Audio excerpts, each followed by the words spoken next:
Келіншегім, маған өзіме еші жазған жоқ. Міне әкпесіне жазған. Врач, медик па, акушерка айтқан. 20 мың теңге берсең, врачқа беремін.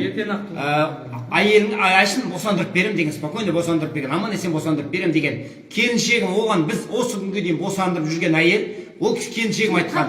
Ақша жоқ бопты.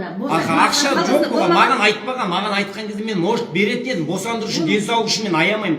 Бірақ ол айтқан, аман есен босанып алсам, берем. Ол суббота күні болған. Суббота күні ол уже егер оған 20 мың теңге бергенде, оны суббота күні босандырып кететін еді ол врач. Суббота күні келген врач жоқ.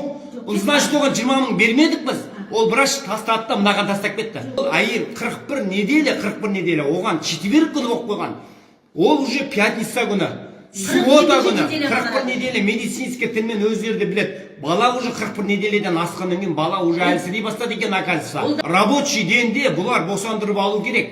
20 мың теңге мен бермедім, бұлар босандырып алмады. Субботаға лақтырып кетті. Субботадағы врач воскресеньеге лақтырып кетті. Воскресеньедегі врач до конца өз босанады деп аяғына дейін көрсеткен. Менде чегі бар. Чегі не дейін көрсетем? Ақша бердіңіздер ме сіздер сонда? Мен ақша бермедім. Берген кезде мен келіншегім босанып аласың деген. Көрсе бола ма? Толғақ басталып кетті дейді. Келіншегім связда отқан әкпесімен. Хабарласып тұрам. Таблетка жетті. Іштім 7-тен бастап. Врачқа табыстаймын дейді акушерка. Қарлығаш әкпенің подружкасы 20 мың теңге. Не істейін дейді. Аман есен босанып алсам, босанып алам деді. Босанып алсам берем дедім дейді. Алдын ала емес деп айттым дейді. Алдын ала беремеймін. Егер алдын ала берсең, ол босанатын еді. Суббота күні оғы кестіріп жасай салатын еді.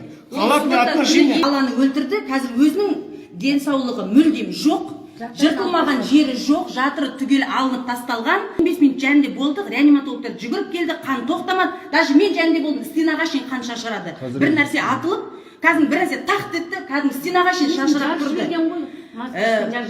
Сол іштен қан тоқтамай, қазір ол кісі реанимацияда жатыр. Реанимацияда әлі жатыр. Денсаулығын да білмейді. Не баланың өлгенін де білмейді. Айтқан жоқпыз. Даже замның өзі, балам қалай дейді, балам жақсы деп қоям.